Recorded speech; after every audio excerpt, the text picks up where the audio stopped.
ভেবেছিলাম অন্য একটা বিষয় পড়াবো, কিন্তু ম্যাম যেহেতু অসুস্থ, তাহলে আমরা একটা এমন একটা টপিক পড়াই যেটা কাজে লাগবে, পরীক্ষায় আসবে আমাদের। হ্যাঁ, দুইটা সিকিউ পরীক্ষা হবে, তিনটার মধ্যে দুইটা অ্যান্সার করতে হবে, তিনটা সিকিউ প্রশ্ন থাকবে, দুইটা অ্যান্সার করতে হবে। আবার এমনও হতে পারে দুইটাই কোনো অপশন নাও দিতে পারি, দেখা যাক।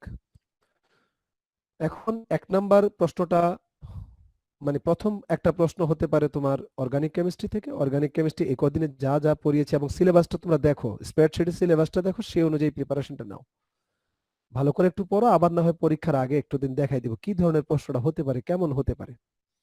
কিন্তু 3 নাম্বার চ্যাপ্টার যেটা, এটা অনেক দিন আগে পড়েছো, পরিমাণগত রসায়ন, এই চ্যাপ্টারটা তোমরা ভালো করে আবার একটু পড়িও। এখান থেকে দুইটা প্রশ্ন দেব। 3 নাম্বার চ্যাপ্টারটা আসলে দুইটা ভাগে বিভক্ত আমরা করতে পারি। একটা আমাদের অ্যাসিড ক্ষার সংক্রান্ত টাইট্রেশন রিলেটেড বা কার্বনেটের অঙ্কগুলো এগুলো আছে, আর আরেকটা হচ্ছে জারণ বিজারণ অংশকে আমরা বিভক্ত করতে পারি। তো জারণ বিজারণ থেকে একটা প্রশ্ন একদম নিশ্চিতভাবে বলা যায় এখান থেকে আসবে। আরেকটা প্রশ্ন অ্যাসিড অম্লমিতি ক্ষারমিতি যেটা বলি আর কি আমরা, মূলত মনে করো একটি প্রমাণ অ্যাসিড দ্রবণ দ্বারা একটি অজানা ক্ষারীয় দ্রবণের ঘনমাত্রা বের করা, সেখানে ক্ষার কি পরিমাণ আছে, তার ঘনমাত্রা হয়তো মোলারিটিতে দেওয়া আছে, পিপিএম এ রূপান্তর করা, অথবা পার্সেন্টেজে দেওয়া আছে, এটাকে মোলারিটি বা পিপিএম এ নেওয়া। এই অঙ্কগুলো তোমরা আগে থেকেই করেছো, একটু রিভিশন করতে হবে আর কি। প্লিজ খেয়াল করো বাবা। 3 নাম্বার চ্যাপ্টার যেহেতু কোনো সিলেকশন কোনো নাই টপিক, পুরো চ্যাপ্টারটাই তোমাদের সিলেবাসে আছে। 3 নাম্বার চ্যাপ্টার থেকে সিকিউ হবে 2টা, তার মানে 20 নাম্বার। এমসিকিউ হবে 15টা। এই 15 আর হচ্ছে 20, 35 নাম্বারই হচ্ছে কিন্তু তোমার, 15 আর 20, 35 নাম্বারই হচ্ছে এই চ্যাপ্টারটা থেকে। আর বাকি 15 নাম্বার, 10 নাম্বার বা 20 নাম্বারও হতে পারে, 15 বা 20, 30, মনে করে 30 নাম্বার হয়তো এই চ্যাপ্টার থেকে দিলাম, আর 30 নাম্বার হয়তো বা 20 নাম্বার হয়তো বা অর্গানিক কেমিস্ট্রি থেকে দিলাম। এইভাবে মূলত তোমাদের 50টা নাম্বার করা হয়েছে। তার মধ্যে এমসিকিউ থাকবে 30টা, সিকিউ থাকবে 3টার মধ্যে 2টা অ্যান্সার করতে হবে। হ্যাঁ, এখন খেয়াল করো, এই 3 নাম্বার চ্যাপ্টারে কিছু নমুনা প্রশ্ন আমি তোমাদের আজকে দিয়ে দেই, একটু আলোচনা করার চেষ্টা করি। এগুলো তোমরা একটু এক্সারসাইজ করবে। সিমিলার যে আরো কিছু স্ট্রিম দেখে তোমরা টেস্ট পেপার দেখতে পারো। তোমরা মেইন বুকসে যে কতগুলো মানে চ্যাপ্টারের শেষ দিকে দেখবা অনেকগুলো সিকিউ প্রশ্ন অ্যারেঞ্জমেন্ট করা আছে, এগুলো একটু দেখো, চর্চা করো। গাইড থাকতে পারে, সাপ্লিমেন্ট বুকস থাকতে পারে, সেগুলোতে একটু চর্চা করো। বা আগেও যেমন করিয়েছি, আগের খাতাগুলো একটু খুঁজে বের করো, ওখানে কি ধরনের প্রবলেমগুলো সলভ করেছি, এইভাবে করতে হবে। তো আমি আজকে কিছু নমুনা প্রশ্ন তোমাদের দিয়ে দেই। নমুনা প্রশ্ন বাবা, এগুলো এক্সারসাইজ করবা প্লিজ। নমুনা প্রশ্ন আমি কিছু দিয়ে দিচ্ছি, সেগুলো এক্সারসাইজ করবা প্লিজ, এক্সারসাইজ করবা। সবাইকে বলছি তোমরা খাতা কলম নিয়ে রেডি হও। আমি চেষ্টা করবো বাংলা ইংরেজি দুটাই লিখে দেওয়ার জন্য, সবাই একটু খেয়াল করো। সবাই খাতা কলম নেবে, এগুলো স্ক্রিনশট দিবে না, স্ক্রিনশট দিলে এগুলো স্ক্রিনে ওই ভার্চুয়াল জগতেই থেকে যাবে। আমি চাই না আমাদের এইগুলো ভার্চুয়াল জগতে থাক, একদম যেন না থাকে। হ্যাঁ, সবাই একটু খেয়াল করি, আমরা কোন প্রশ্নগুলো দিচ্ছি স্যার এগুলো একটু খেয়াল করো। আমি কিছু সিলেকশন করে রাখছি একদম মেইন বই থেকে, টেক্সট বুক থেকে, বানিয়ে দেব না। তবে আমরা নিশ্চয়ই এখানে যে ডাটাগুলো থাকবে এরকম ডাটা থাকবে না, ডাটাগুলো চেঞ্জ থাকবে, একটু তো লিটল বিট চেঞ্জ থাকবে, সামান্য কিছু এদিক ওদিক থাকবে, একটু তো ঘোরাবই। তবে একেবারে হুবহু এখন যেমন দিয়ে দিচ্ছি এমন কিন্তু তুমি পাবা না, আদৌ পাবা না, এটা মনে রেখো কিন্তু। হ্যাঁ, আর অভিকে বলছি আজকের ক্লাস রেকর্ডিং যদি করতে পারো, রেকর্ডিংটা যদি কেউ চায় রেকর্ডিংটা নিতে পারো, কিন্তু এটা ইউটিউবে দিও না, কারণ রিভিশন ক্লাস কোনো টপিক যদি নির্দিষ্ট থাকে তাহলে সেটার এক্সপ্লেনেশনটা আমরা দিলে কাজে লাগবে। আচ্ছা, তো এরকম আর কি বাবা, খেলা আমরা বলো। স্যার ওই যে বেনজিনের 3টি দ্বিবন্ধন আছে প্রমাণ করছে, এটা একটু হ্যাঁ, সমস্যা ছিল। তোর কথা মনে আছে, এটা সহজ জিনিস রে বাবা, স্বামী দেখাই দেবো না। হ্যাঁ, আজকে এটা ওদিকে, আজকে অর্গানিক কেমিস্ট্রিতে যাচ্ছি, আজকে 3 নাম্বার চ্যাপ্টার যাচ্ছি। তুই আবার একটু আগামী ক্লাসে বা তারপরে ক্লাসে এইভাবে স্মরণ করিস, আমি করিয়ে দেবো, কেমন? একদম সহজ। হ্যাঁ, খেয়াল কর সবাই একটু দেখো, আমরা ঠিক বইয়ের একটা বিষয় আলোচনা করি। 3টা পাত্র আছে বাবা, লিখবা কিন্তু, স্ক্রিনশট দিবা না, আল্লাহর দোহাই তোমরা স্ক্রিনশট দিবা না। এই যে এখানে 3টা করে দাগ দেওয়া আছে, মানে এই দ্রবণটা এই দ্রবণের সমতুল্য, তার মানে প্রত্যেকটি দ্রবণের সমতুল্য। এই দ্রবণে যে পদার্থ আছে তাকে সম্পূর্ণ বিক্রিয়া করে শেষ করতে এই দ্রবণের সবগুলো পদার্থ লাগে, বা এটাকে সম্পূর্ণ প্রশমন করতে এটা লাগে, বা এমনও হতে পারে এটার সাথে এটার কোনো বিক্রিয়া নাই, কিন্তু এটার সাথে এটার বিক্রিয়া আছে, কিন্তু এটার সাথে আবার এটার বিক্রিয়া আছে। তাহলে এর সাথে এর সম্পর্ক স্থাপন করে এর সাথে এর সম্পর্ক মানে প্রত্যেকের সাথে প্রত্যেকের সম্পর্ক আমরা স্থাপন করতে পারি। যেমন করে তোমরা ম্যাথে লেখো a equal to B, B equal to C, তার মানে সি ইকুয়াল টু এ। যদিও এর সাথে সি এর কোনো সম্পর্ক কিন্তু এখানে ছিল না, দেখো এখানে এ এর সাথে বি এর সম্পর্ক ছিল আর বি এর সাথে সি এর সম্পর্ক ছিল, তাহলে এখান থেকে আমরা সি এর সাথে এ এর সম্পর্ক কিন্তু আমরা বের করতে পারি। তো অনেক সময় এটাও বিজারক এটাও বিজারক, বা এটাও বিজারক এটাও বিজারক, বিজারকের সাথে নিশ্চয়ই বিজারকের কোনো বিক্রিয়া নাই। অথবা এটাও অ্যাসিডিক দ্রবণ এটাও অ্যাসিডিক দ্রবণ, তাহলে অ্যাসিডিক সলিউশন দুই অ্যাসিড নিশ্চয়ই বিক্রিয়া করবে না। কিন্তু এটা মনে করো বেসিক সলিউশন, ক্ষারীয় সলিউশন, তাহলে এর সাথে এরও বিক্রিয়া আছে এরও বিক্রিয়া আছে। তাহলে আমরা যদি এর সাথে এর বিক্রিয়া করিয়ে যদি এটার সাথে এটার পরিমাণটা বের করে, এর সাথে কিন্তু এর বিক্রিয়া নাই কিন্তু এর সাথে এর আছে, তাহলে এর সাথে এর করিয়ে এর সাথে এর সম্পর্ক আমরা কি করতে পারি, স্থাপন করতে পারি।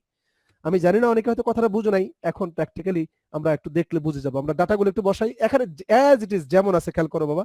25 ml একটা সলিউশন আছে 0.1 মোলার, এটা হচ্ছে বাবা অক্সালিক অ্যাসিড সলিউশন H2C2O4, এই 1 নাম্বার সলিউশনটা। এটা হচ্ছে বাবা 15 ml, এখানে আছে পটাশিয়াম পারম্যাঙ্গানেট সলিউশন KMnO4 দ্রবণ আছে এখানে, এটা হচ্ছে 2 নাম্বার সলিউশন। আচ্ছা, আর 3 নাম্বার সলিউশন আছে বাবা 20 ml acidic ferrous sulphate, acidic ferrous sulphate, acidic মানে অম্লীয়, হ্যাঁ, acidic ferrous sulphate FeSO4। Okay fine, খেয়াল করো আবার সবাই।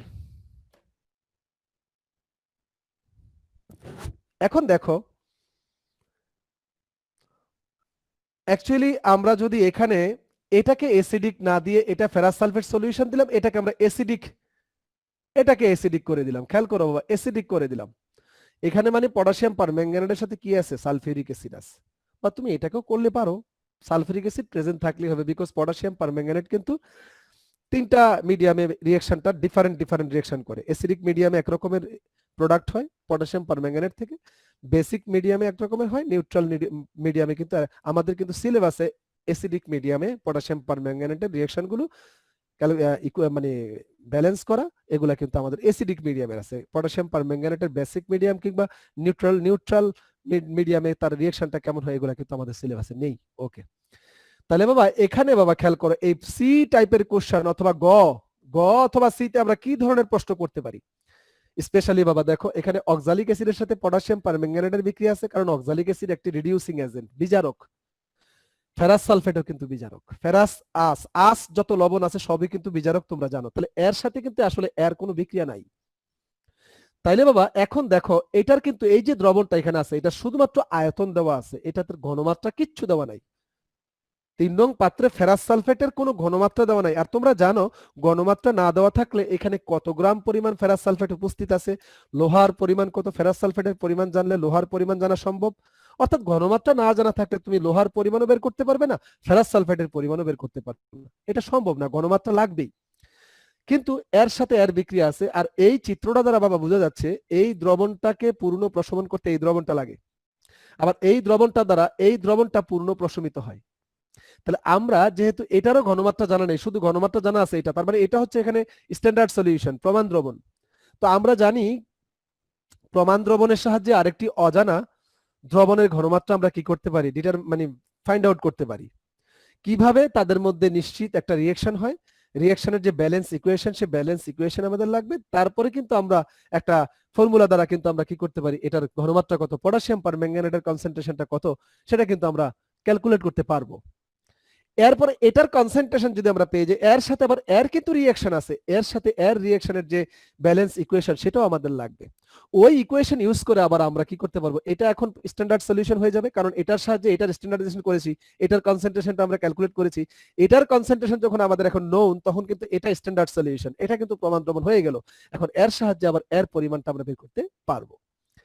এই হচ্ছে আমাদের কর্মপদ্ধতি বা কার্যপদ্ধতি।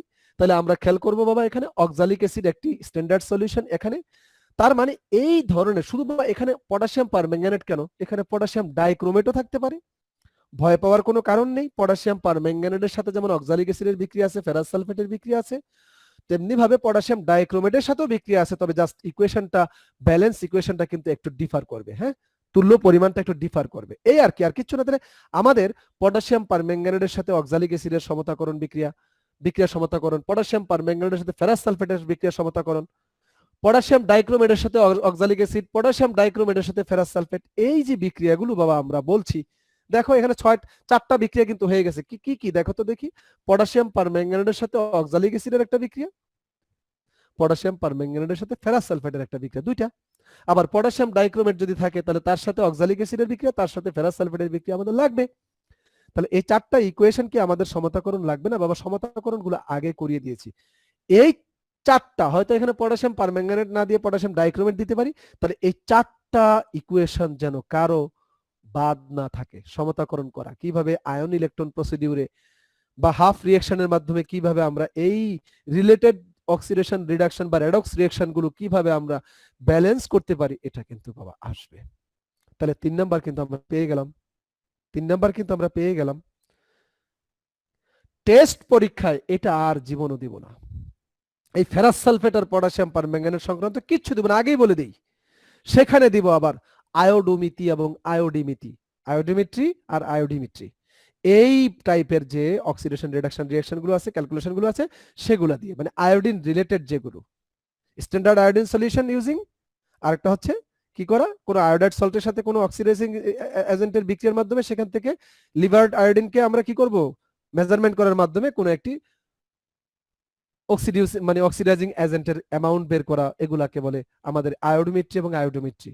এই আয়োডোমিট্রি এন্ড আয়োডিমিট্রি, এই টাইপের ম্যাথ বা অক্সিডেশন রিডাকশন রিঅ্যাকশন গুলো আমরা রেখে দিলাম আমাদের টেস্ট এক্সামের জন্য, মাইন্ড ইট। তাহলে আমরা এখন এই পটাশিয়াম পারম্যাঙ্গানেটের সাথে অক্সালিক অ্যাসিড অথবা ফেরাস সালফেটের যে রিলেটেড রিঅ্যাকশনের যে ব্যালেন্স ইকুয়েশন, কিভাবে ব্যালেন্স করতে হয় বাবা, এটা কিন্তু নিশ্চিতভাবে তোমাদের কিন্তু কমপ্লিট করতে হবে।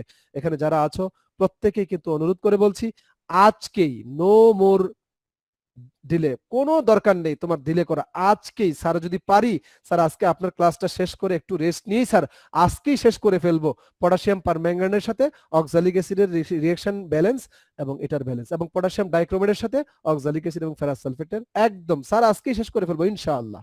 ইনশাআল্লাহ সবাই বলো না একটু ইনশাআল্লাহ, ইনশাআল্লাহ। আজকে দেখো এটা আর রাখবে না তোমাদের প্রতি। যদি এখানে আবার না বুঝার মতো কিছু থাকে, না বুঝার মতো যদি কিছু থাকে, তাহলে অবশ্যই আগামী ক্লাস আমাকে নোট ডাউন করে রাখবা, স্যার আমার এই জায়গাটা একটু প্রবলেম ছিল, একটু টাচ দিয়ে দেন। তাহলে ক্লাস শেষে শুধু তুমি বা তোমরা 2-1 জন থাকবে, 5টা মিনিট বা 10টা মিনিট সময় দিলেই হয়ে যাবে, বাকিরা অন্য ক্লাসে জয়েন করে ফেলবা। তোমরা আমার সলিউশনটা নিয়ে তারপরে তোমরা জয়েন করবা এই ক্লাসে, ঠিক আছে বাবা?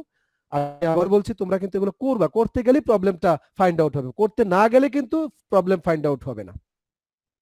স্যার কোশ্চেনটা একবার বলবেন একটু kindly.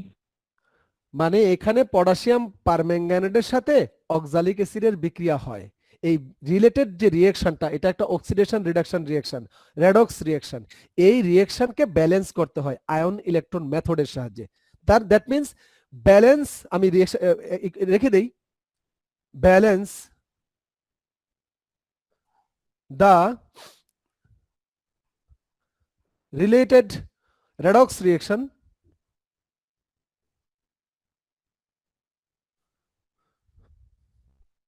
when number 1 solution and number 2 solution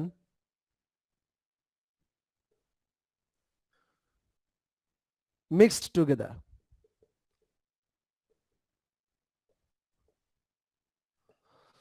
বাংলায় যদি বলি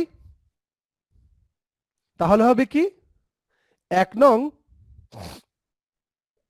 এবং 2 নং দ্রবণকে মিশ্রিত করে সংশ্লিষ্ট জারণ বিজারণ বিক্রিয়ার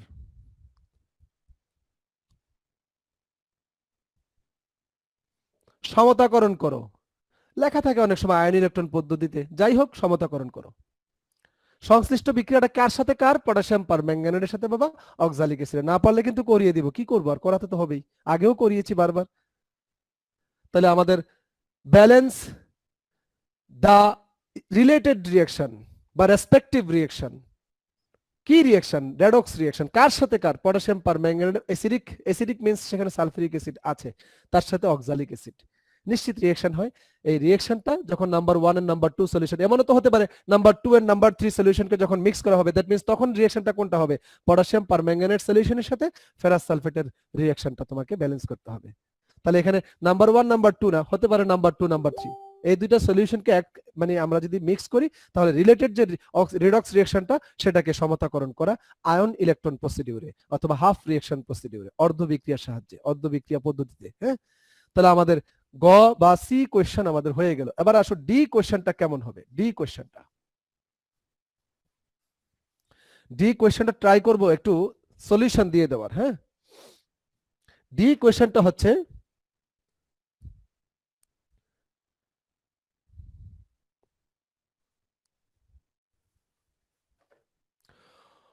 whether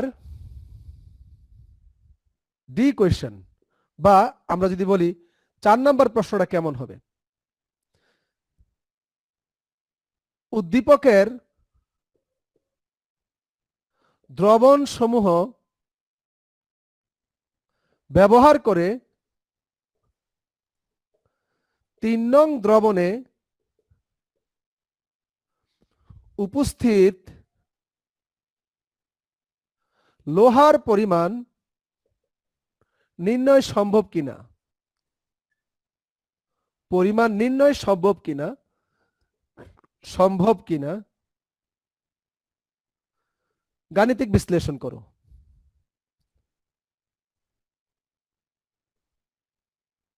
এই হচ্ছে বাংলায়, ইংরেজিতে লিখে দিচ্ছি। By using the solution in the stem,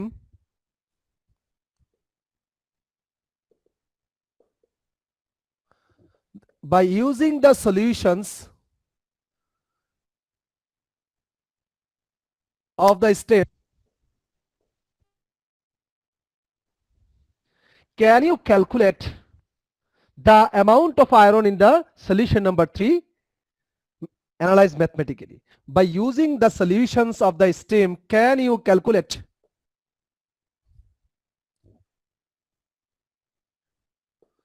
the total amount of iron in the number 3 solution? Number 3 solution. Analyze mathematically. লিখে নাও প্লিজ। 3 নং সলিউশনে বা 3 নং দ্রবণে যে ফেরাস সালফেট সলিউশনটা আছে, এখানে কি অ্যামাউন্ট অফ আয়রন আছে প্রেজেন্ট সেটাকে ক্যালকুলেট করতে পারবে কিনা। ক্যান ইউ ক্যালকুলেট, বের করা সম্ভব কিনা। ওয়েদার ক্যালকুলেট অর নট, পারা যাবে কি যাবে না, ক্যালকুলেট করা যাবে কি যাবে না, সেটাকে অ্যানালাইজ করতে বলেছে ম্যাথমেটিক্যালি। আমরা এখন এটা একটু ট্রাই করব, এটার সলিউশনটা একটু আমরা কিভাবে করতে পারি। তাহলে বাবা একটু আমরা একটু এখানে আমাদের রিলেটেড দুইটা অক্সিডেশন রিডাকশন রিঅ্যাকশনের ব্যালেন্স ইকুয়েশন আমাদের এই ক্ষেত্রে লাগবে। দেখো আমরা এটা কি মুছে ফেলবো, ইরেজ করে ফেলবো, দেখো তো লেখা হয়েছে কিনা। জি স্যার। ওকে,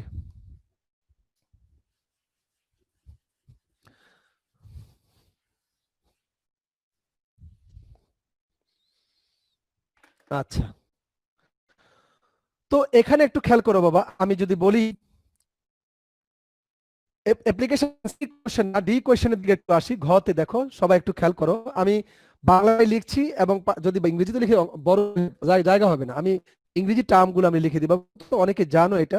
তো এখানে একটু খেয়াল করো, রিলেটেড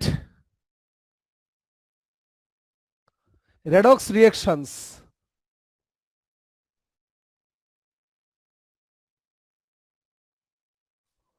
are given below. কি কি রিঅ্যাকশন আছে দেখো তো, দুইটা রিঅ্যাকশন আছে, কার সাথে কার একটু খেয়াল করো। KMnO4 solution with oxalic acid at the presence of H2SO4, I mean acidic medium, আমাদের কিন্তু potassium permanganate always converted to manganese sulfate, oxalic acid always converted to carbon dioxide, you know, and spectator ion potassium and sulfate ion combined হয়ে সেখানে potassium sulphate কিন্তু create করবে and water also be produced, water also produced. কিন্তু এটা কিন্তু balance হয়নি বাবা, আমরা ইকুয়াল এখানে সাইনটা ইউজ করেছি, এখানে ইকুয়াল চিহ্নটা ব্যবহার করেছি, কিন্তু ব্যালেন্স কিন্তু হয়নি, সমতাকরণ কিন্তু হয়নি। এখন এর সাথে এ কত অনুপাতে বিক্রিয়া করে রেশিওটা কি আমরা একটু মনে রাখতে হবে সেখানে। হ্যাঁ, তো এটা আমরা যদি মানে আমরা যদি ব্যালেন্স যদি 30 মিনিটস ইউজ করে, বা আমাদের অ্যাপ্লিকেশনে হয়তো এটা ব্যালেন্সটা চাইতেও পারে, যদি অ্যাপ্লিকেশনে এটার ব্যালেন্সটাই চাওয়া হয় তো তো এটা করাই আছে, তাহলে অ্যানাদার এই যে এইটা আরেকটা রিঅ্যাকশন এটাও কিন্তু আমাদের লাগবে। তাহলে আমাদের এই রেডক্স রিঅ্যাকশনগুলোর যে ব্যালেন্স ইকুয়েশনটা এটা অ্যাকচুয়ালি আমাদের মনে রাখা ভালো, মুখস্থ রাখা ভালো, বুঝে মুখস্থ করবো, আগে বুঝবো তারপর মুখস্থ করব, না হলে তুমি এক্সামে এত টাইম পাবে না বাবা। দুইটা রিঅ্যাকশনকে ব্যালেন্স ইকুয়েশন করা অনেক টাইম তোমার এখানে মিসমাস হয়ে যাবে, না এটা করা যাবে না বাবা। পটাশিয়াম পারম্যাঙ্গানেটের সাথে অক্সালিক অ্যাসিড কি রেশিওতে রিঅ্যাকশন করে, পটাশিয়াম পারম্যাঙ্গানেটের সাথে ফেরাস সালফেট কি রেশিওতে রিঅ্যাকশন করে, এটা তোমাদের মনে রাখতে হবে। যেমন একটু খেয়াল করো, এটা actually 2 mole, maybe 2 mole potassium permanganate neutralised by 5 mole oxalic acid, 5 mole. তাহলে এইটুকু মনে রাখতে হবে, পটাশিয়াম পারম্যাঙ্গানেট আর অক্সালিক অ্যাসিড রেশিওটা হচ্ছে 2:5, 2 আর 5 অনুপাতে রিঅ্যাকশনটা হয়। আচ্ছা, এবার তুমি একটু খেয়াল করো, যেহেতু পটাশিয়াম এখানে 2টা, তাহলে নিশ্চয়ই পটাশিয়াম এখানে সালফেট কিন্তু একটাই পাওয়া গেল। এখন দেখো কার্বন ডাইঅক্সাইড, বাবা দেখেন এই যে কার্বন কয়টা হয়ে গেল দেখেন তো একটু, কার্বন 5 দুগুণা 10, তাহলে নিঃসন্দেহে এখানে আমাকে 10 কার্বন ডাইঅক্সাইড লিখতে হবে, না হলে কিন্তু ইকুয়েশন হচ্ছে না। আচ্ছা, আর কি মিলাতে হবে দেখি, ম্যাঙ্গানিজ কয়টা আছে 2টা, তাহলে ম্যাঙ্গানিজ এখানে আমাকে 2 দিতেই হবে। চাইও আবার এখানে ম্যাঙ্গানিজ দিও না, এখানে ম্যাঙ্গানিজ দিলে কিন্তু আবার চলবে না। গেল ম্যাঙ্গানিজ মিললো, পটাশিয়াম গেল, এখানে হাইড্রোজেন, হাইড্রোজেন কয়টা দেখো 5 দুগুণা 10, আর এখানে হাইড্রোজেন হচ্ছে মাত্র 2টা, তাহলে এখানে নিশ্চয়ই আমাকে কি করতে হবে দেখো 5 দুগুণা 10, হ্যাঁ 5 দুগুণা 10, আর এখানে আর কোথাও এই যে এখানেও কিন্তু আছে, দাঁড়াও মিলাচ্ছি, 5 দেওয়া যাবে না, একটু খেয়াল করি আমরা আমরা এইভাবে সমতাকরণ তো করবি মনে যেহেতু নাই, কিন্তু অ্যাটলিস্ট এটা তো মনে আছে 2 mole potassium permanganate neutralised by 5 mole oxalic acid. কিন্তু আমরা এখন দেখো খেয়াল করো, এই যে এখানে 4 দুগুণা 8, মানে অক্সিজেন আছে 8টা, এখানে কিন্তু অক্সিজেন আছে, এটাকে আমরা কার্বক্সিলেট আয়নের সাথে আমরা অক্সালেট আয়নের সাথে আমরা হিসাব করছি, সালফেট আয়নের সাথে সালফেট হিসাব করছি, কিন্তু এখানে দেখো 4 দুগুণা 8 যেহেতু অক্সিজেন আছে, তাহলে 8টা যদি আমি এখানে ওয়াটার দিতে যাই অক্সিজেনের জন্য 8টা, তাহলে 8 দুগুণা 16টা হয়ে যাচ্ছে হাইড্রোজেন, কিন্তু এখানে দেখো 10টা আছে হাইড্রোজেন, তাহলে এখানে নিশ্চয়ই আমাকে আরো 6টা লাগবে, তাহলে 3টা সালফিউরিক অ্যাসিড দিলে দেখো 3 দুগুণা 6, 5 দুগুণা 10, তাহলে কত হলো 16, দেখো 8 দুগুণা 16 হাইড্রোজেন কিন্তু আছে। সালফেট এখানে কয়টা আছে 3টা, তাহলে নিঃসন্দেহে তুমি একটু খেয়াল করো, এখানে সালফেট 2টা, এখানে সালফেট একটা, এভরিথিং ইকুয়াল হয়ে গেছে। আমাদের এই ইকুয়েশনটা একটু মনে রাখতে হবে, হ্যাঁ, যে 2 মোল পটাশিয়াম পারম্যাঙ্গানেট, যদি এগুলো মনে রাখতে তুমি ডাইরেক্টলি এই সমীকরণটা না লেখো, তুমি যদি লেখো রিলেটেড রিডাকশন রিঅ্যাকশন তো দেখছো ব্যালেন্স ইকুয়েশন, হ্যাঁ, এরপরে দেখো তো আরো একটা রিঅ্যাকশন কিন্তু আমাদের এখানে আছে, কার সাথে কার দেখো KMnO4 এর সাথে দেখো ফেরাস সালফেটের রিঅ্যাকশন কিন্তু হবে at the presence of sulfuric acid। তাহলে বাবা তোমরা জানো পটাশিয়াম পারম্যাঙ্গানেট তো অলওয়েজ হয়ে যাচ্ছে manganous sulphate, ferrous sulphate always converted হয়ে যাচ্ছে ফেরিক সালফেটে, ferric sulfate means Fe2SO4 whole 3 plus potassium sulfate will be produced also and water will be produced also। তাহলে এখানে কিন্তু আমরা দেখতে পাই 1 mole potassium permanganate neutralised by 5 mole অথবা 2 mole potassium permanganate neutralised by 10 mole ferrous sulphate, তুমি যেটাই বলো ইকুয়াল, মানে তাহলে আমরা দেখতে পাচ্ছি 4 দুগুণে 8, তাহলে এখানে 8টা দিব ওয়াটার, 8টা ওয়াটারের জন্য আমাদের এখানে 8টা দিতে হবে H2SO4, 8 দুগুণা 16, তাহলে এখন আমরা ম্যাঙ্গানিজ এখানে 2টা আছে, ম্যাঙ্গানিজ এখানে 2 দেব, দেখো ফেরিক এখানে আয়রন আছে 10টা, এখানে কিন্তু আয়রন 2টা, তাহলে এখানে নিশ্চয়ই 5টা দিতে হবে, আমাদের এবার ইকুয়াল হয়ে গেছে। তো এই যে ব্যালেন্স ইকুয়েশনটা এটা কিন্তু আমাদের একটু মনে রাখতে হবে। অ্যাটলিস্ট যদি তুমি এই টোটাল ইকুয়েশনটা মনে না রাখো, অ্যাটলিস্ট এটা মনে রাখবে 2 mole potassium permanganate neutralised by 5 mole oxalic acid and 2 mole potassium permanganate neutralised by 10 mole ferrous sulphate solution. তাহলে এই যে দুই equation, number 1 equation and number 2, এই using by this two equation balance equation we can write, কি লিখতে পারি দেখো বাবা, এখান থেকে আমরা কি লিখতে পারি, আমরা লিখতে পারি 2 মোল, দেখো বাবা 2 মোল KMnO4 ইকুইভ্যালেন্ট মানে সমতুল্য কত 5 মোল অক্সালিক অ্যাসিড। খেয়াল করিস বাবা সবাই, H2C2O4, এটা কিন্তু আমার কথা না বাবা, এটা কিন্তু এই ইকুয়েশন আমাকে বলছে 2 মোল পটাশিয়াম পারম্যাঙ্গানেটকে কমপ্লিটলি নিউট্রালাইজড করতে আমার 5 মোল কিন্তু অক্সালিক অ্যাসিড লাগতেছে, ঠিক আছে বাবা। তাহলে এখন এই সমীকরণ থেকে আমরা কি লিখতে পারি, 2 mole KMnO4 neutralized by 10 mole ferrous ion, 10 mole. Ferrous সালফেটও লিখতে পারি, ফেরাস আয়নও লিখতে পারি, কারণ ফেরাস সালফেটের সাথে কিন্তু পটাশিয়াম পারম্যাঙ্গানেট কোনো রিঅ্যাকশন এক্সিবিট করে না। আসলে রিঅ্যাকশনটা হয় ফেরাস আয়নের সাথে। তো আমরা ফেরাস আয়ন, আমরা যেহেতু লোহার অ্যামাউন্ট বের করছি, লোহার পরিমাণটা বের করছি, তাই ফেরাস আয়ন লিখলাম। এখন দেখো এই দুইটা ইকুয়েশন থেকে থার্ডলি কি লেখা যায় বলো তো?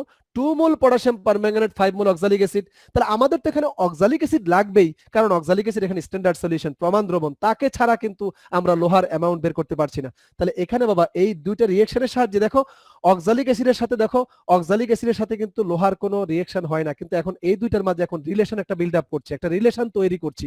কার মাধ্যমে? পটাশিয়াম পারম্যাঙ্গানেটের মাধ্যমে।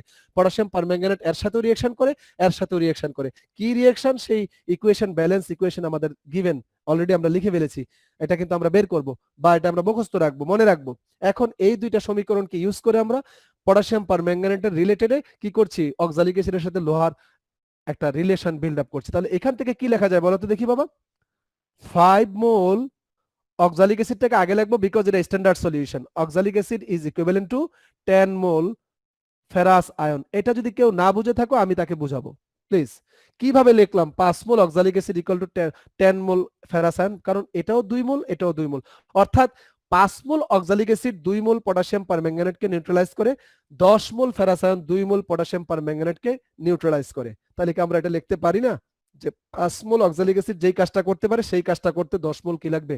ফেরাস সালফেট লাগবে। তার মানে 5 মোল অক্সালিক অ্যাসিড যেই কাজটা করে 10 মোল ফেরাস আয়ন সে একই কাজটা করে, তারা তুল্য পরিমাণ আছে, এখন সমান পরিমাণ আছে। তাহলে এখান থেকে কি লেখা যায়? যদি 5 মোল থেকে 1 মোলে নিয়ে আসি, তাহলে 1 mole oxalic acid H2C2O4 equivalent to 2 mole ferrous আয়নকে আমরা ইজিলি লিখতে পারছি বাবা। দেখো 5 দিয়ে ডিভাইড করছি আমরা, তাহলে 1 মোল অক্সালিক অ্যাসিড আর হচ্ছে 2 মোল ফেরাস আয়ন কিন্তু আমরা ইজিলি পেয়ে গেলাম। এখন আমাদের কাজটা কিন্তু সহজ হয়ে গিয়েছে, একদম দেখো খুব গ্রিপে এসে গেছে এখন আমাদের কাজটা। হ্যাঁ, আমরা এখানে কি লিখবো এটা মুছে ফেলি একটু। হ্যাঁ, এবার দেখো আমরা কি লিখতে পারি এই ইকুয়েশন থেকে? 1 মোল যে কোনো সাবস্টেন্স মানে কি? কোনো একটি সাবস্টেন্সের 1 মোল মিন্স সেখানে 1 মোল সাবস্টেন্স প্রেজেন্ট থাকা মানে হচ্ছে এটাকে সলিউশন আকারে যদি আমরা লিখি, আমরা কি এটা লিখতে পারি? দেখো তো 1000 ml 1 মোলার কনসেন্ট্রেশন যে কোনো সলিউশনে, যে কোনো সাবস্টেন্সের সলিউশনে 1 মোল কি থাকে? সাবস্টেন্স প্রেজেন্ট থাকে। তার মানে এই সলিউশনটা 1000 ml 1 molar, 1000 ml 1 molar, 1000 ml 1 molar ঘনমাত্রার যে কোনো পদার্থের দ্রবণ মানে হচ্ছে ওই দ্রবণে ওই সংশ্লিষ্ট পদার্থ 1 মোল কি আছে? প্রেজেন্ট আছে। তাহলে আমরা এই 1 মোল অক্সালিক অ্যাসিড লেখা যেই কথা, 1000 ml 1 মোলার অক্সালিক অ্যাসিড দ্রবণ লেখা একই কথা, একই কথা বাবা। এই দ্রবণ মানে হলো ইকুইভ্যালেন্ট টু কি লেখা যায় বলো তো দেখি? 2 মোল লোহা লেখা যায়। তাহলে 2 মোল ফেরাস আয়ন আমরা লিখতে পারি। Is it clear? আচ্ছা, এবার আমাদের সলিউশনটা কিন্তু যেটা ইউজ হয়েছে বাবা, এখানে যে অক্সালিক অ্যাসিড সলিউশনটা ছিল একটু লক্ষ্য করো, এটার আয়তনটা কত ছিল, এটার ঘনমাত্রাটা কত ছিল? তাহলে এটার আয়তনটা ছিল কত? আমরা মুছে ফেলেছি, 25 ml ছিল, ঘনমাত্রা ছিল 0.1 মোলার। তাহলে আমাদের যে ইউজ যেটা হয়েছিল যে সলিউশনটা, এটা কিন্তু আমরা এখানে লিখবো 25 ml আমাদের সলিউশনটা ছিল, এটার ঘনমাত্রা কিন্তু 1 মোলার ছিল না, 0.1 মোলার ছিল। তাহলে আমাদের যে ইউজেবল যে বা যেই গিভেন সলিউশনটা ছিল এটা ছিল 25 ml 0.1 মোলার, কার? অক্সালিক অ্যাসিড দ্রবণ। তাহলে এটা ইকুইভ্যালেন্ট টু কি হবে খেয়াল করো, আমরা এই যে আমাদের এই নাম্বারগুলো, এই যে ডিজিটগুলো, এগুলো থাকবে উপরে। দেখো এখানে 25 ইনটু হচ্ছে 0.1 ইনটু হচ্ছে এই যে 2, এটা থাকবে উপরে, আর এই 1000 চলে যাবে বাবা নিচে। তোমরা এগুলো করেছো অনেক, এটা ঐকিক নিয়ম বাবা, একদম সহজ নিয়ম, কিন্তু একটু স্কিপ করছি, একটু ফাঁকি দিয়েছি ছোট করার জন্য। তাহলে আমাদের 1 ml 1 মোলারের জন্য বের করতাম, 1 ml 0.1 মোলারের জন্য বের করতাম, তারপরে এইভাবে। তো একটু দেখো আমরা এখানে আমাদের যে গিভেন সলিউশনের যে ভলিউম এবং যে কনসেন্ট্রেশন এগুলো থাকবে উপরে, আর 1000টা চলে যাবে নিচে। এত চিন্তা ভাবনা করার দরকার নেই। তাহলে এখন এত মোল কি হয়ে যাবে বলো? এত মোল কি হয়ে যাবে? এত মোল ফেরাস আয়ন হয়ে যাবে, এত মোল ফেরাস আয়ন। এখন তুমি এটা ক্যালকুলেট করো, এটাকে ক্যালকুলেট করে কত মোল ফেরাস আয়ন তোমার এখানে প্রেজেন্ট আছে তুমি বলো আমাকে। এটা ক্যালকুলেট করলে কিন্তু পেয়ে গেলাম মোল। তুমি এটাও অ্যামাউন্ট আয়রনের পরিমাণ মোলে ক্যালকুলেট করতে পারলা। তুমি চাইলে এটাকে আয়রনের অ্যাটমিক নাম্বার, যে সরি মাস মানে অ্যাটমিক মাস দিয়ে বা পারমাণবিক ভর দিয়ে যদি আমরা এটাকে মাল্টিপ্লাই করি, গুণ করি, তাহলে কিন্তু আমরা গ্রামে কনভার্ট করে ফেলতে পারলাম। তাহলে মোল অ্যামাউন্ট তুমি লিখো, অ্যান্সার তুমি মোল অ্যামাউন্ট লেখো, নো প্রবলেম। এত মোল আয়রন 3 নং দ্রবণের মধ্যে কি আছে, প্রেজেন্ট আছে। তাহলে এটাকে ক্যালকুলেট করে বলো আমাকে কতটুকু লোহা এই 3 নং দ্রবণে প্রেজেন্ট আছে। স্যার 5 × 10⁻³ ঠিক বলেছো? জি স্যার, ঠিক আছে। 5 কত জাহিদ? 5 × 10⁻³ 5 × 10⁻³ এটাকে যদি আমরা বৈজ্ঞানিক পদ্ধতিতে না লিখে যদি আমরা এইভাবে লিখি 0.005 মোল, এত মোল লোহা আসলে প্রেজেন্ট আছে। তুমি চাইলে এটাই অ্যান্সার করতে পারো মোল অ্যামাউন্ট, অথবা চাইলে তুমি এটাকে 56 দিয়ে মাল্টিপ্লাই করে অথবা 55.85 দিয়ে মাল্টিপ্লাই করলে গ্রামে চলে যাবে, গ্রামে কনভার্ট হয়ে যাবে। তো মোল অ্যামাউন্ট তুমি লিখতে পারো, কারণ এখানে তো আমাকে আইডেন্টিফাই একবার স্পেসিফিক করে দেয় না যে gram amount of iron, calculate the gram amount of iron in the third solution বা সি সলিউশন। আমাদের তো গ্রাম অ্যামাউন্ট বলে দেয় না, যদি বলে দেওয়া থাকে ম্যান্ডেটরি তাহলে আমাকে গ্রাম কনভার্ট করতে হবে, না হলে মোল অ্যামাউন্ট রেখে দাও, সমস্যা নেই। তাহলে বাবা আমরা কিন্তু আমাদের যে গিভেন যে স্টেমটা ছিল সেটার মধ্যে কিন্তু অক্সালিক অ্যাসিড সলিউশনটা ছিল স্ট্যান্ডার্ড সলিউশন, প্রমাণ দ্রবণ। পটাশিয়াম পারম্যাঙ্গানেটের কোনো কনসেন্ট্রেশন দেওয়া ছিল না, লোহারও কিন্তু ফেরাস সালফেটের কোনো কনসেন্ট্রেশন দেওয়া ছিল না। বাট পটাশিয়াম পারম্যাঙ্গানেটের সাথে অক্সালিক অ্যাসিডের রিঅ্যাকশন হয়, সেই রিঅ্যাকশন থেকে আমরা তার সাথে একটা রিলেশন বিল্ড আপ করেছি। তারপরে আবার পটাশিয়াম পারম্যাঙ্গানেটের সাথে ফেরাস সালফেট সলিউশনের রিঅ্যাকশন হয়, সেটার একটা রিলেশন বিল্ড আপ করেছি। এই দুই রিলেশনকে ইউজ করে অক্সালিক অ্যাসিডের সাথে লোহার যে একটা রিলেশন সেটা আমরা বের করেছি। বের করে সেখান থেকে কিন্তু আমরা আমাদের যে ইউজিং অক্সালিক অ্যাসিড সলিউশন, যে তার গিভেন ভলিউম এন্ড গিভেন কনসেন্ট্রেশনকে ইউজ করে কিন্তু আমরা আমাদের টোটাল এই সলিউশনের ঘনমাত্রা যাই হোক না কেন এখানে লোহার কি পরিমাণ প্রেজেন্ট আছে তা কিন্তু আমরা ক্যালকুলেট করতে পেরেছি ম্যাথমেটিক্যালি। এটাই আমাদের চাওয়া হয়েছে। এরকম বাবা পটাশিয়াম পারম্যাঙ্গানেট না থেকে পটাশিয়াম ডাইক্রোমেট হয়তো বা তোমাদের এক্সামে থাকতে পারে, তাহলে সেই ক্ষেত্রে নিশ্চয়ই এইটা একটু চেঞ্জ হবে, এই রিলেশনটা কিন্তু একটু চেঞ্জ হবে, কারণ এখানে 1 mole potassium dichromate neutralised by 6 mole ferrous sulphate, 6 এখানে রেশিওটা হচ্ছে 2:10 না, তার মানে 1 মোল কে নিউট্রালাইজ করতে 5 মোল ফেরাস সালফেট লাগে, কিন্তু পটাশিয়াম ডাইক্রোমেটের ক্ষেত্রে কি লাগবে, 1 মোল পটাশিয়াম ডাইক্রোমেটকে নিউট্রালাইজ করতে ফেরাস সালফেট লাগবে 6 মোল। এটাই ডিফারেন্সটা, আর বাকি তো ওটা তো ঠিকই থাকবে। কেমন, পটাশিয়াম পারম্যাঙ্গানেটের সাথে অক্সালিক অ্যাসিডের এটা তোমার বের করবা, ব্যালেন্স ইকুয়েশন লিখবা, তারপরে এদের মধ্যে একটা রিলেশন বিল্ড আপ করবা। রিলেশন বিল্ড আপ করে আমরা কি করতে পারবো, আমাদের যেই আননোন কনসেন্ট্রেশন, যে এখানে ফেরাস সালফেটের যে কনসেন্ট্রেশন আমাদের দরকার নেই, আমরা ডিরেক্টলি এখানে কি অ্যামাউন্ট অফ লোহা বা আয়রন এখানে উপস্থিত আছে সেটা কিন্তু আমরা ইজিলি ক্যালকুলেট করতে পারছি। তাহলে এই ধরনের কোশ্চেনটা একটা থাকবে অক্সিডেশন রিডাকশন পার্ট থেকে, রেডক্স পার্ট থেকে, ব্যালেন্স ইকুয়েশন করা আর হচ্ছে কি ক্যালকুলেট করা অ্যামাউন্ট অফ লোহা, অ্যামাউন্ট অফ আয়রন। বাবা লোহার পরিমাণটা বের করা, লোহার পরিমাণটা বের করা। কোন একটি ফেরাস সালফেট সলিউশন, এখানে সালফেট না দেওয়া থাকে, শুধু ফেরাস আয়নও দেওয়া থাকতে পারতো, what ever, amount of iron আমরা ক্যালকুলেট করতে শিখবো কার মাধ্যমে, কোনো একটি স্ট্যান্ডার্ড সলিউশন ইউজ করে। সেই স্ট্যান্ডার্ড সলিউশনের সাথে ডিরেক্টলি রিঅ্যাকশন থাকতেও পারে, ইনডিরেক্টলিও থাকতে পারে। তাহলে ডিরেক্টলি থাকলে তো আমরা এখানে পটাশিয়াম পারম্যাঙ্গানেট কোনো প্রয়োজনই ছিল না, যেহেতু ডিরেক্টলি অক্সালিক অ্যাসিডের সাথে ফেরাস সালফেটের কোনো রিঅ্যাকশন নেই, তাই অক্সালিক অ্যাসিডের সাথে পটাশিয়াম পারম্যাঙ্গানেটের রিঅ্যাকশন এবং পটাশিয়াম পারম্যাঙ্গানেটের সাথে আবার ফেরাস সালফেটের রিঅ্যাকশন লিখে তাদের মধ্যে আমরা একটা রিলেশন বিল্ড আপ করেছি, দেন আমরা অঙ্কটাকে করতে পেরেছি। সিমিলারলি বাবা একটু খেয়াল করবেন আপনারা, এরকম লোহার ভেজালের পরিমাণ, ভেজাল মানে একটা লোহা হয়তো ইমপিউরিটি স্যার আছে। ওইখানে ওই 1000 কথাটা বলবেন আরেকবার, কিভাবে আসলো? বাবা এটি অনেক একদম সহজ বিষয় ছিল রে। আর স্বামী, ওই যে যে কোনো সলিউশনের 1000 ml এর 1 মোলার ঘনমাত্রার দ্রবণে ওই পদার্থ 1 মোল উপস্থিত থাকে। তো আমাদের তো এখানে 1 মোল অক্সালিক অ্যাসিড লেখা আছে, তাই না? এই 1 মোল অক্সালিক অ্যাসিড কথাটা যেই কথা, এই অক্সালিক অ্যাসিডের 1000 ml 1 মোলার ঘনমাত্রার দ্রবণ একই কথা, কারণ এই 1000 ml 1 মোলার ঘনমাত্রার অক্সালিক অ্যাসিড দ্রবণে ওই 1 মোল অক্সালিক অ্যাসিড কি আছে, প্রেজেন্ট আছে। আমরা অ্যামাউন্ট থেকে, মোল অ্যামাউন্ট থেকে তাকে আমরা সলিউশনে কনভার্ট করলাম, দ্রবণে কনভার্ট করলাম, কারণ আমাদের তো দ্রবণ দেওয়া আছে। আমরা চাইলে ওই অক্সালিক অ্যাসিড দ্রবণের কনসেন্ট্রেশন আয়তন বের করে কিন্তু আমরা মোলও কিন্তু বের করে তারপরে মোল দিয়ে অঙ্কটা করতে পারতাম, ইজি, ওটাও হতো, কোনো সমস্যা নাই। মোল অ্যামাউন্ট মানে কোনো একটি দ্রবণ, প্রমাণ দ্রবণ যেটা দেওয়া আছে এটার মোল অ্যামাউন্টটা ক্যালকুলেট করে নিব আগে, কত মোল অক্সালিক অ্যাসিড সেখানে আছে, তারপরে এখান থেকে আমরা করতে পারবো 1 মোল অক্সালিক অ্যাসিড থেকে 2 মোল ফেরাস আয়ন বিক্রিয়া করে, তাহলে অত মোল অক্সালিক অ্যাসিডের সাথে কত মোল ফেরাস আয়ন বিক্রিয়া করে, ওইভাবেও তুমি করতে পারবা, সমস্যা নেই। কিন্তু আমরা এখানে স্যার আমি যদি এই যে 2 মোল ফেরাস আয়ন এখানে যদি ভর দিয়ে দিই তাহলে কি হবে? হ্যাঁ ভর দিয়া কেন গ্রাম হবে না, বলতে 100 বার হবে। তুমি যদি 2 মোল Okay. ফেরাসায়ন না লিখে 2 ইন্টু 55.85 গুণ করে যদি গ্রামে নিয়ে যাও, হবে গ্রাম, এত গ্রাম ফেরাসায়ন, একদম হবে, কেন হবে না? আমি তো বলেছি এই রাসায়নিক পদার্থ বা কেমিক্যাল সাবস্টেন্সের মানে যে ভরের যে ইউনিট, এটা মোলও ইউজ করতে পারো, গ্রামও ইউজ করতে পারো। কখনো যদি গ্রাম স্পেসিফিক করেই দেয় যে গ্রাম অ্যামাউন্ট বের করো, সেক্ষেত্রে তোমাকে গ্রামে যেতেই হবে, না হলে তুমি মোল অ্যামাউন্ট রেখে দাও, অ্যান্সার হয়ে যাবে, ফুল নাম্বার পেয়ে যাবা। আমি বাবা তোমাদের অ্যাটেন্ডেন্স লিঙ্কটা দিচ্ছি, নেক্সট ক্লাসে জয়েন করো, অ্যাটেন্ডেন্স সাবমিট করে একটু ওয়েট করে